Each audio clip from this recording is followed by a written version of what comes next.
Weathering.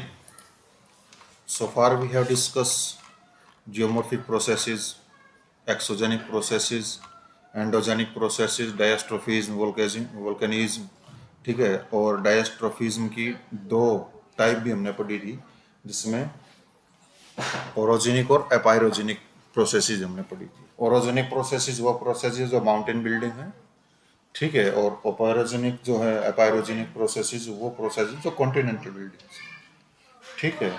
हम आज weathering पढ़ेंगे, ठीक है। एक्सोजेनिक प्रोसेसेस का एक सब पार्ट ही। Weathering is action of elements of weather and climate और अर्थ मटेरियल्स। जलवायु और मौसम के जो एलिमेंट्स हैं, उनका जो एक्शन लग रहा है अर्थ के मटेरियल्स पर, उसको वेदरिंग बोलते हैं।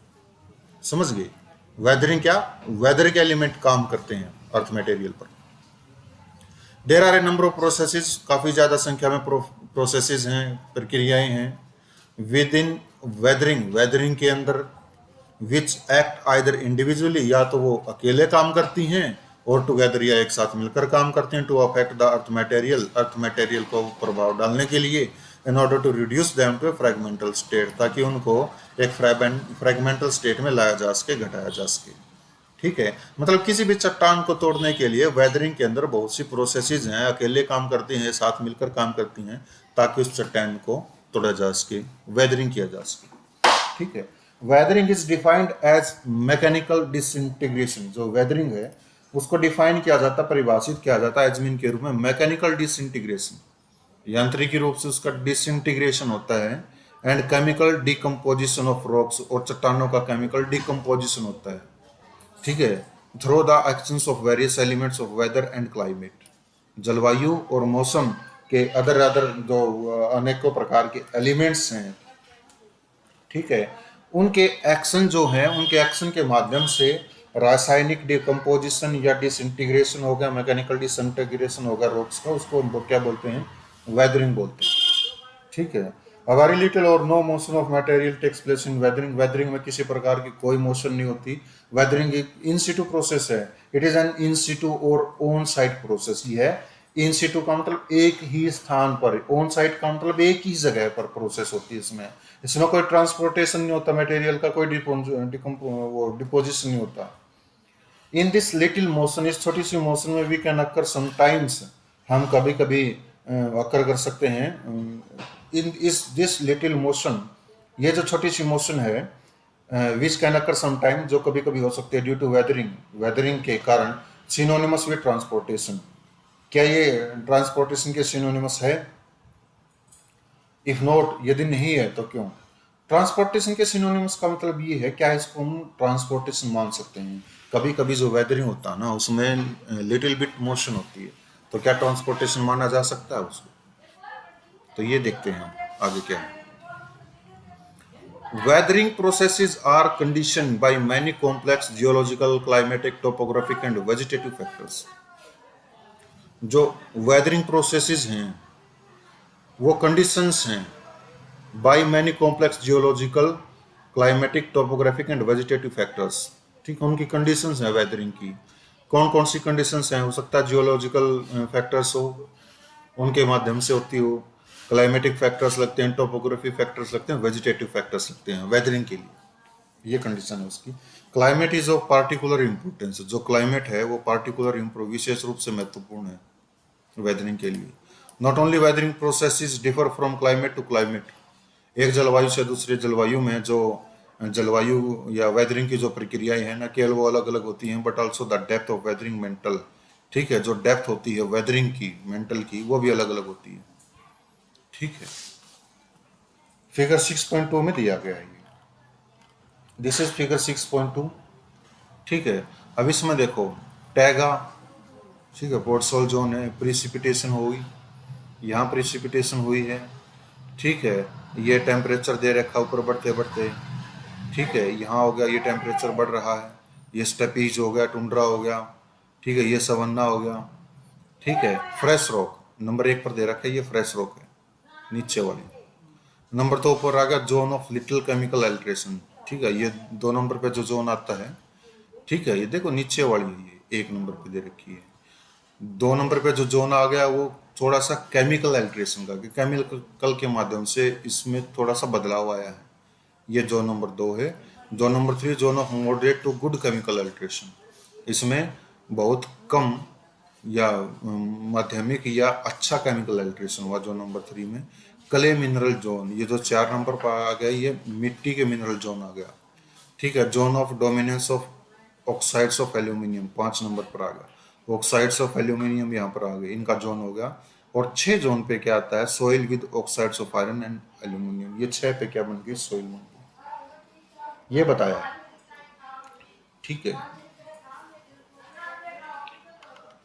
6.2 क्लाइमेटिक रेजिम्स, ये क्लाइमेटिक रेजिम्स बताए गए हैं। एंड डेप्थ ऑफ वेदरिंग मेंटल्स, और वेदरिंग मेंटल्स की जो है वो डेप्थ है, अडेप्टेड एंड मॉडिफाइड फ्रॉम स्ट्रैको 1967, यहाँ से ली गई है ये फोटो। ठीक है। एक्टिविटी क्या है, mark the latitude values of different climatic regimes. ठीक है। अलग अलग क्लाइमेटिक रीजन्स की डिफरेंट लेटीट्यूड को मार्क करना in figure 6.2 and compare the details, और डिटेल्स को कंपेयर करना है। ठीक है।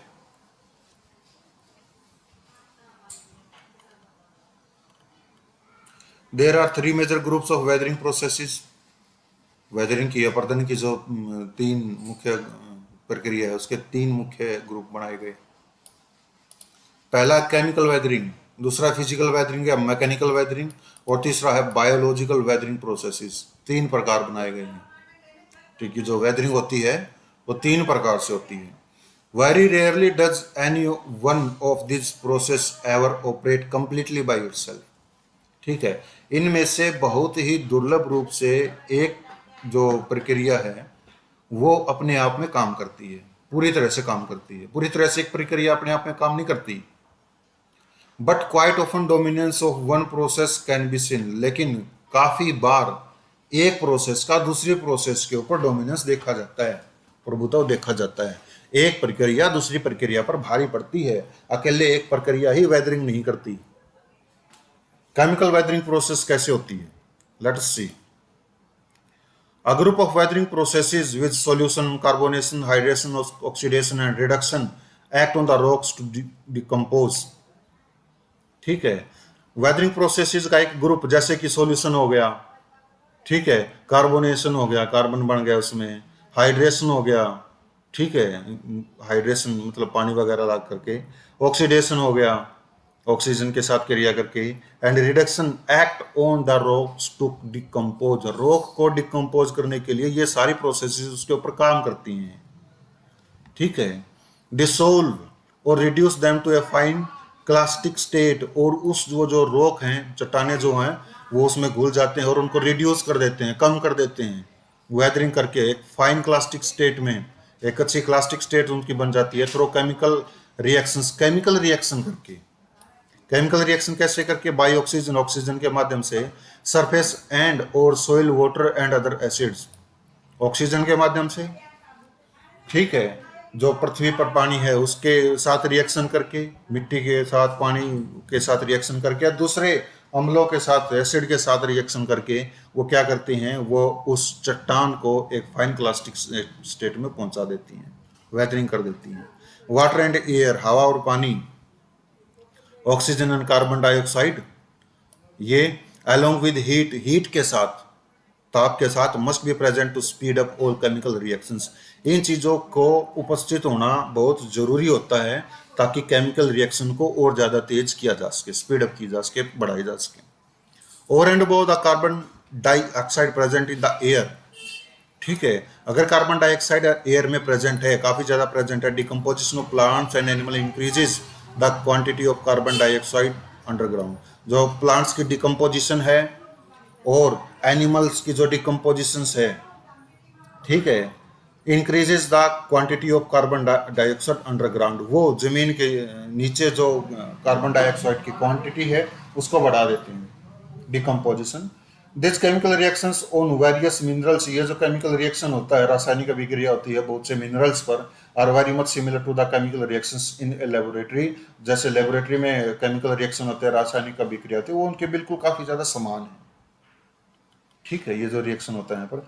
फिजिकल वेदरिंग प्रोसेस क्या होती है? फिजिकल और mechanical weathering processes depend on applied forces. वो कुछ अप्लाइड फोर्सेस पर डिपेंड करती है, फिजिकल और मैकेनिकल वेदरिंग पर।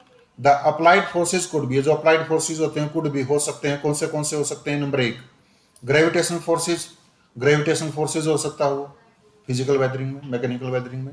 सच एज ओवरबर्डन प्रेशर, जैसे कि ओवरबर्डन प्रेशर, कि उस पर काफी ज्यादा प्रेशर हो गया है, लोड हो गया है किसी चीज पर। एंड शियरिंग स्ट्रेस, या शियरिंग स्ट्रेस हो गया। शियरिंग स्ट्रेस क्या होता है? जैसा कि हमने कल पढ़ा था, ठीक है, सेपरेटिंग फोर्स, शियरिंग स्ट्रेस हो गया उस पर, ठीक है।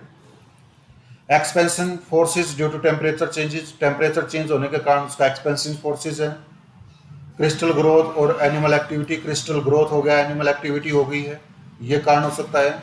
Water pressure controlled by waiting and drawing cycle, water pressure हो सकता है किसी मटेरियल पर, जिस वाटर प्रेशर को कंट्रोल किया जाता है वेटिंग के माध्यम से, ड्राइंग साइकिल्स के माध्यम से। कभी गीली चट्टान हो गई, कभी सूख गई, ये प्रेशर हो गया उसके ऊपर। Many of these forces are applied both at the surface and within different earth materials leading to rock fracture. इस प्रकार के जो बहुत से बल हैं वो दोनों तरफ से लगाए जाते हैं, सरफेस पर लगाए जाते हैं, ठीक है, और अर्थ मटेरियल जो होते हैं उनके अंदर भी लगाए जाते हैं, लीडिंग टू रॉक फ्रैक्चर। वो रॉक फ्रैक्चर को उसके फ्रैक्चर की ओर ले जाती हैं, चट्टान जो है वो टूट जाती है, फिर दरार आ जाती है उसमें।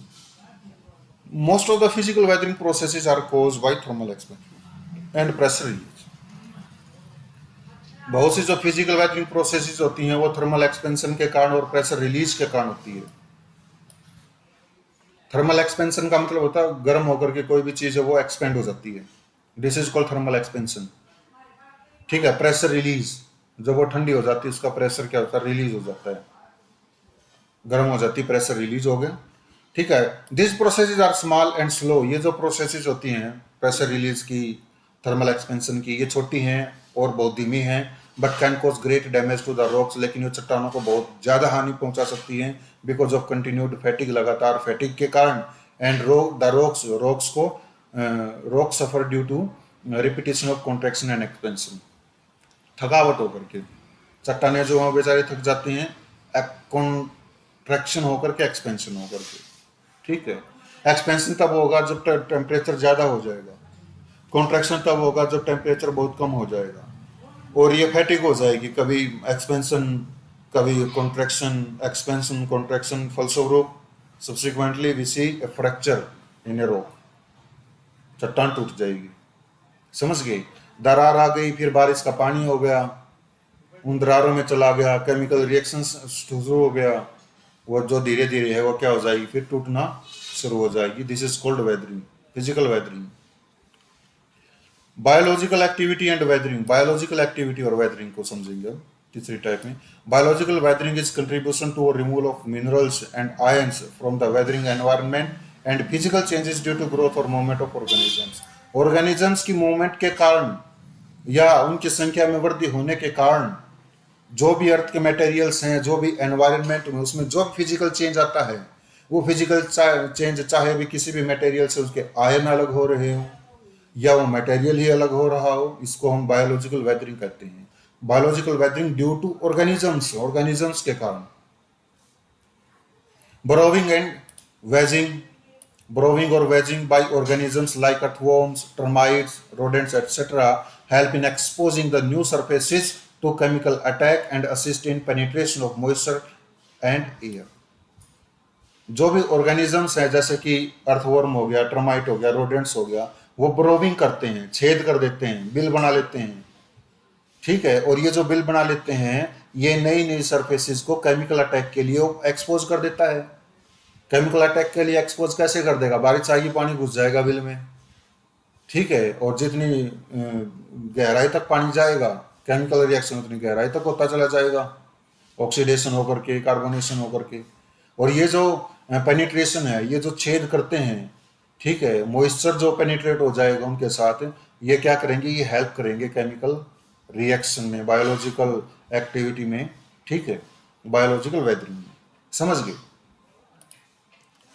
Human beings by disturbing vegetation, जो ह्यूमन बींग्स हैं जो वेजिटेशन को डिस्टर्बिंग कर रहे हैं, वेजिटेशन का कटाव कर रहे हैं, प्लोइंग कर रहे हैं, एंड कल्टिवेटिंग सॉइल्स, और सॉइल्स को जो कल्टीवेट कर रहे हैं, खेतों को जो जोत रहे हैं, also help in mixing and creating new contacts between air, water and minerals in the earth material. वो भी सहायता करते हैं कि अर्थ के मटेरियल में वो जो नई नई सरफेसेज है वो कॉन्टेक्ट में आए, किसके कॉन्टेक्ट में, एयर में, वाटर में और मिनरल्स के साथ उनका संपर्क हो, नई नई सरफेसेज का। ठीक है, जो किसान खेत जोत रहे हैं, प्लोइंग कर रहे हैं। ठीक है, decaying plants and animal matter, जो प्लांट हैं जो डिकेइंग हो रहे हैं, गल सड़ रहे हैं, एनिमल मैटर है जो डिकेइंग हो रहा है, help in the production of humic, carbonic and other acids, वो ह्यूमिक, कार्बोनिक और दूसरे एसिड्स के प्रोडक्शन में हेल्प करते हैं, विच एनहांस डिके, जो डीके को एनहांस कर देता, बढ़ा देता है, and solubility of some elements, और कुछ एलिमेंट्स की सोल्यूबिलिटी को, घुलनशीलता को भी बढ़ा देते हैं, केमिकल रिएक्शन को तेज कर देते हैं। प्लांट रूट्स, जो प्लांट रूट्स हैं, एक्सर्ट प्रेशर लगाती हैं, वो जोर लगाती हैं, ट्रीमेंडस प्रेशर, ये काफ़ी ज़्यादा, बहुत ज़्यादा जोर लगाती हैं ऑन द अर्थ मटेरियल, अर्थ के मटेरियल्स पर, मैकेनिकली ब्रेकिंग देम अपार्ट, ताकि वो उनको मैकेनिकली तोड़ करके अलग कर सकें।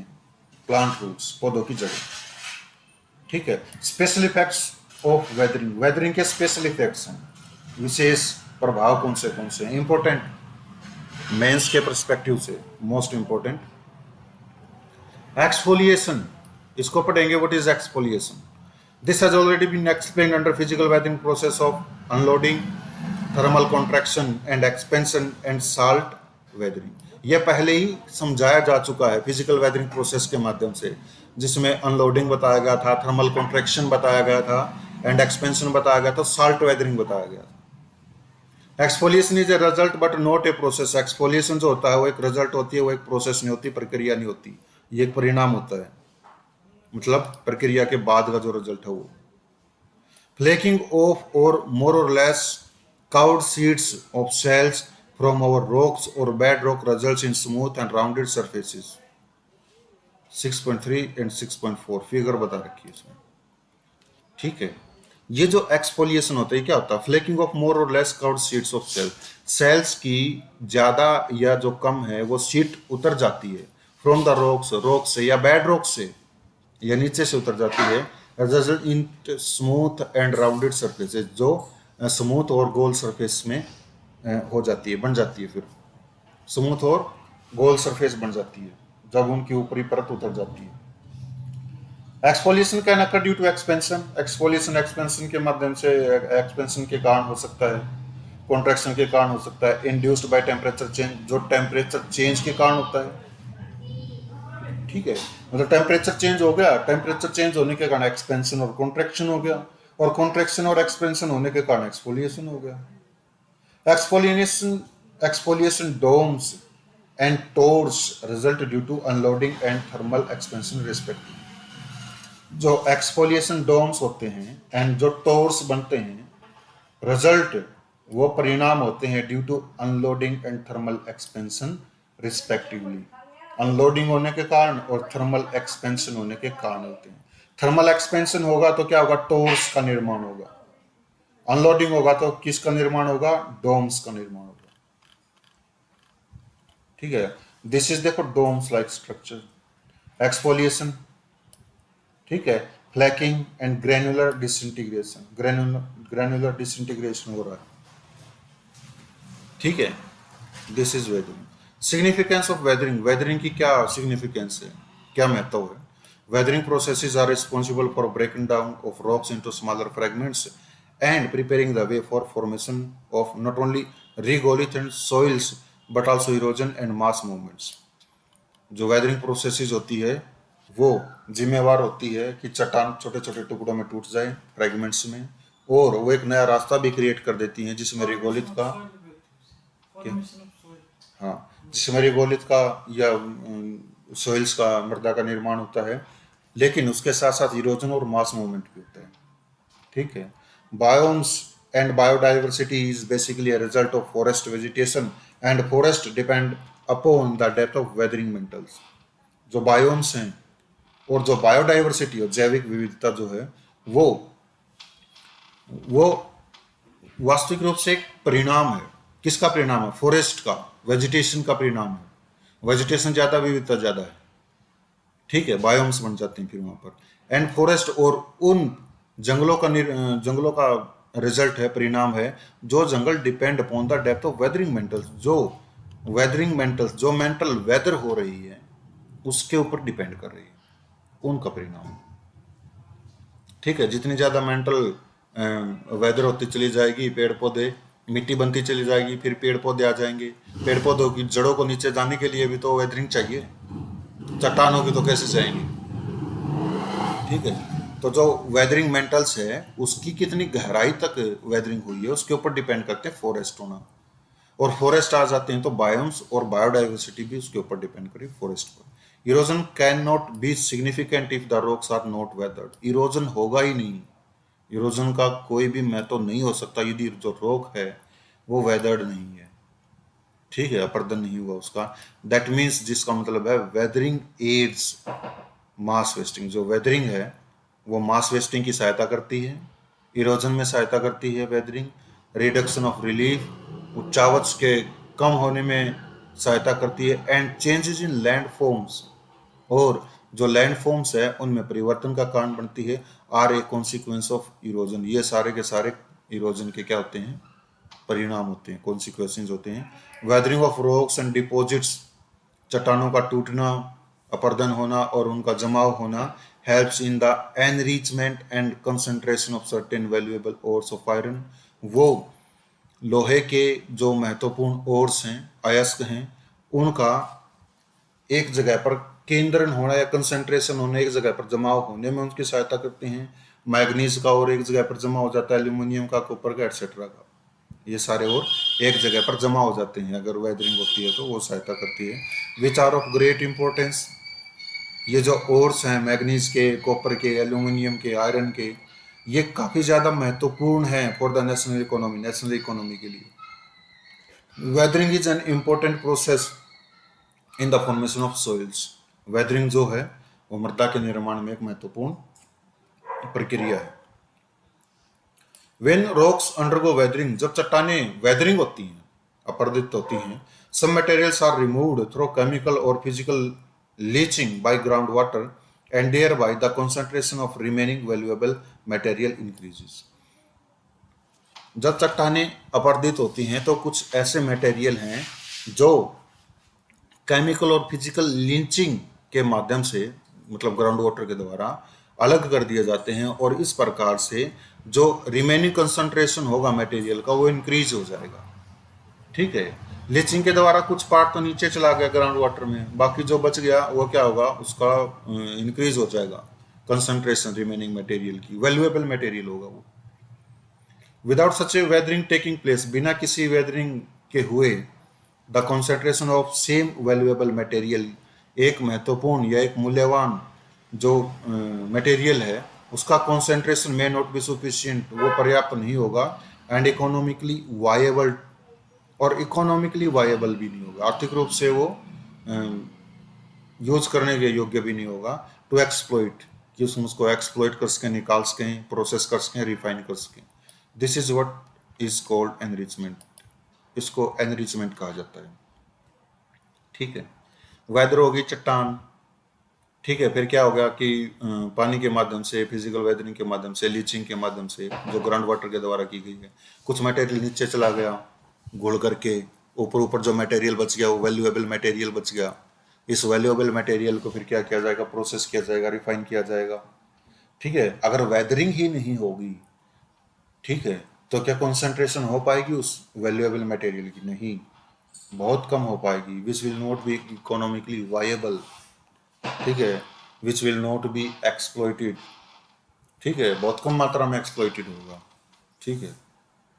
मास मूवमेंट्स, मास मूवमेंट्स का मतलब क्या होता है कि मास इन मूवमेंट, मास का मतलब क्या, अर्थ मास, ठीक है, in movement is called mass movement, ठीक है। This movements transfer the mass of rock debris down the slopes under the direct influence of gravity, ये जो मूवमेंट्स हैं ये ट्रांसफर करती हैं द मास ऑफ रॉक, चट्टान के किसी एक बहुत बड़े भाग को, डेब्रीज, चट्टान के टुकड़े के, मतलब चट्टान के जो कचरा है चट्टान के ऊपर जो, उसका एक बहुत बड़ा जो भाग है, बहुत बड़ा जो पार्ट है, उसकी मूवमेंट्स होती है डाउन द स्लोप, ढलान पर से, under the direct influence of gravity, गुरुत्वाकर्षण के प्रभाव में आकर, मतलब गुरुत्वाकर्षण के प्रत्यक्ष प्रभाव में आकर चट्टान का जो डेब्रीज है बहुत बड़ा, वो ढलान से नीचे की ओर आ जाता है। This is called mass in movement. That means, जिसका मतलब है एयर, हवा, पानी और आइस या बर्फ डू नॉट कैरी डेब्रीज, ये डेब्रीज नहीं लेकर के जाते हैं विद देम अपने साथ फ्रॉम प्लेस टू प्लेस, एक स्थान से दूसरे स्थान पर, but on the other hand, लेकिन दूसरी तरफ द डेब्रीज में carry with it air, water और आइस। जो डेब्रीज है वो अपने साथ हवा को, पानी को, आइस को ले जा सकता है। मतलब हवा, पानी, आइस डेब्रीज को नहीं लेकर के जाती, डेब्रीज अपने साथ इनको लेकर के जाता है। The movements of mass may range from slow to rapid, जो मास की मूवमेंट है, चट्टान का एक बहुत बड़ा पार्ट जो कचरा है, उसकी जो मूवमेंट है, उसकी जो रेंज है, उसकी जो दर है, वो धीमी भी हो सकती है और तेज भी हो सकती है। Affecting shallow to deep columns of materials, वो किसी भी मटेरियल को शैलो में अफेक्ट कर सकती है और डीप में अफेक्ट कर सकती है। एंड इंक्लूड क्रीप, इसमें क्रीप भी शामिल होती हैं, फ्लो भी शामिल होता है, स्लाइड भी शामिल होते हैं, एंड फॉल भी शामिल होते हैं। ठीक है, क्रीप का मतलब क्या होता है? फ्लो, स्लाइड, स्लाइड मीन फिसलना, फ्लो मीन बहना, फॉल मीन गिरना। क्रीप का मतलब होता है रेंगना, थोड़ा थोड़ा। ठीक है, थोड़ा थोड़ा जो चलता है, जो रेंग रेंग करके चलती है, ये सारी वो शामिल है। क्रीप का मतलब क्या है? इसकी जो रेंज है वो स्लो है। फ्लो में क्या है? धीरे धीरे है, थोड़ी सी और बढ़ गई क्रॉप से। स्लाइड में क्या? फिसल गया, और तेज हो गई प्रोसेस। एंड फॉल, और ज्यादा प्रोसेस तेज हो गई। ग्रेविटी एक्सर्ट्स, गुरुत्वाकर्षण जो है वो एक्सर्ट्स इस फोर्स, अपना बल लगाता है ऑन ऑल मैटर, सभी मैटर पे, सभी पदार्थों पर गुरुत्वाकर्षण अपना बल लगाता है। बोथ बेडरॉक, दोनों पर, बेडरॉक पर and the products of weathering, और वेदरिंग के प्रोडक्ट्स पर भी अपना बल लगाता है। सो इसीलिए weathering is not a pre requisite for mass movement. Weathering जो है वो मास मूवमेंट के लिए एक प्रारंभिक आवश्यकता नहीं है, दो इट एड्स मास मूवमेंट्स, हालांकि यह मास मूवमेंट्स में सहायता करती है, लेकिन यह प्रारंभिक आवश्यकता नहीं है वेदरिंग। ठीक है, मास मूवमेंट के लिए। Gravity, mass movements are very active, जो मास मूवमेंट्स है बहुत ज्यादा सक्रिय हैं ओवर वेदर्ड स्लोप्स।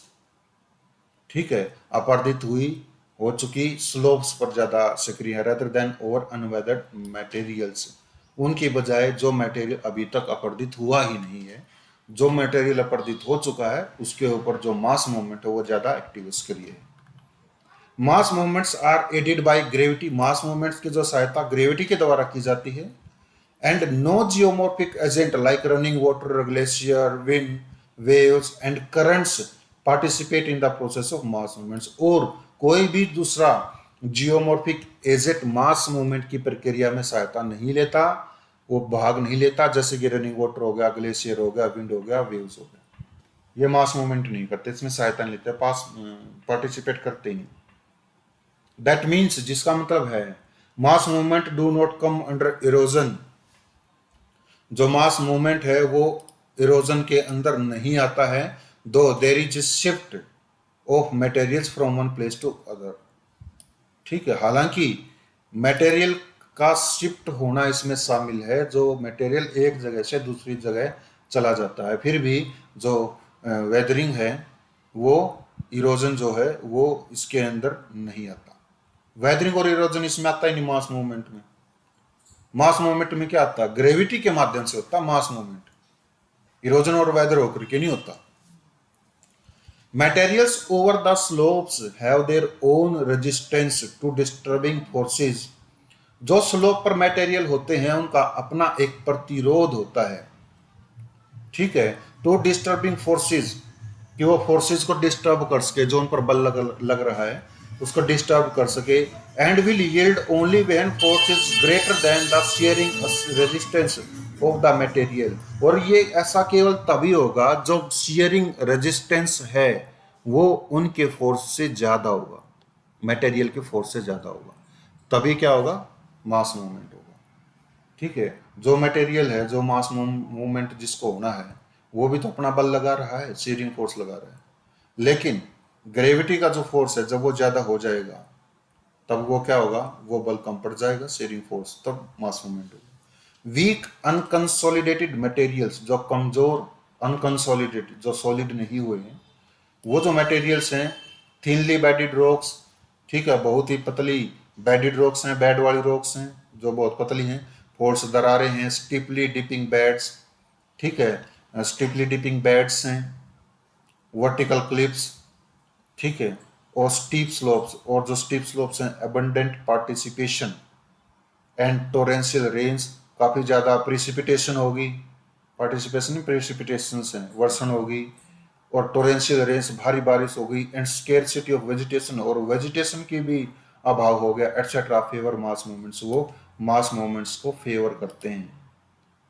ठीक है, अगर पौधे होते तो क्या करते, मास मूवमेंट्स को रोके रखते, क्योंकि उनकी जड़ें जो है वो मिट्टी को पकड़े रखती हैं। सेवरल एक्टिवेटिंग कॉजेज प्रीसीड्स मास मूवमेंट्स, मास मूवमेंट से पहले बहुत से सक्रिय करने वाले कारण होते हैं। कौन से कारण होते हैं, दे आर वे हैं, क्या है, removal of support from below to materials above through natural and artificial means. ठीक है, स्वाभाविक, प्राकृतिक या कृत्रिम माध्यम से जो मटेरियल ऊपर है वो मटेरियल अलग हो जाता है उस मटेरियल से जो मटेरियल उसके नीचे है। Increase in gradient height of slopes, ठीक है, जो स्लोप है, जो ढलाने हैं, उनकी ग्रेडियंट, ठीक है, और उनकी जो स्लोप है उसमें इंक्रीज, वृद्धि होना। अगर ज्यादा स्लोप होगी, ठीक है, ग्रेडियंट ज्यादा होगी, स्लोप का मतलब होता है ये वाली ऊपर जब हम जा रहे हैं, ठीक है, स्लोप क्या होगा, जब हम ऊपर की तरफ देख रहे हैं, और ऊपर से जब हम नीचे की तरफ देख रहे हैं वो ग्रेडियंट होगी। स्लोप और ग्रेडियंट जब उनकी ज्यादा होगी वो भी हेल्प करती है।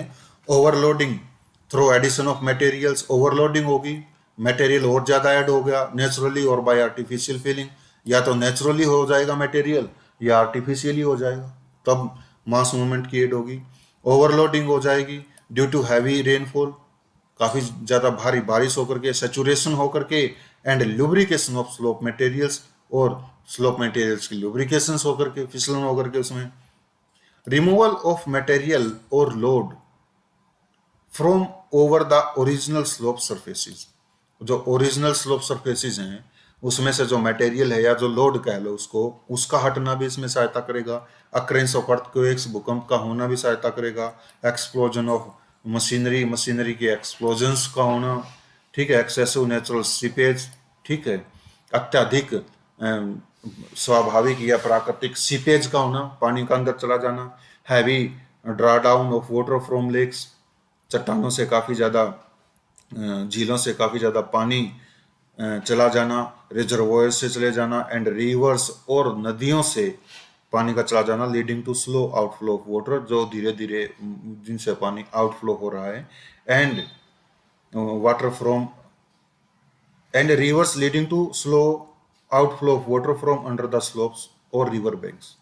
ठीक है, जो स्लोप हैं उनके नीचे से धीरे धीरे पानी जा रहा है या पानी ओवरफ्लो होकर के जा रहा है रिवर बैंक से, नदियों के किनारों से।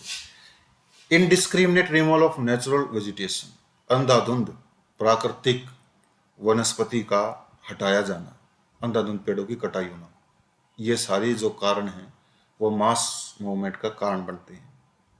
Heave, heaving up of soils due to frost growth and other causes, ठीक है, ये हीव बता रखा है। हीव क्या होता है, ठीक है, धरती या पृथ्वी की जो सतह है वो फर्स्ट उस पर ज्यादा बढ़ जाएगा या दूसरे कारण से हीव हो जाएगी, उसमें मटेरियल बढ़ जाएगा। फ्लो एंड स्लाइड और फिसलन are the three forms of movements, movement की थ्री फॉर्म्स हैं, हीव होगा, फ्लो होगा या स्लाइड होगा।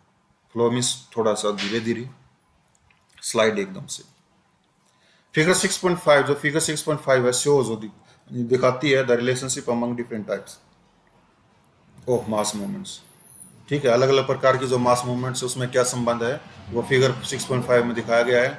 देयर रिलेटिव रेट्स, उनकी अलग अलग दरें दिखाई गई हैं, ऑफ मूवमेंट्स की, एंड मॉइस्चर लिमिट्स, और मॉइस्चर लिमिट्स की भी अलग अलग दरें दिखाई गई हैं फिगर 4.6.5 में।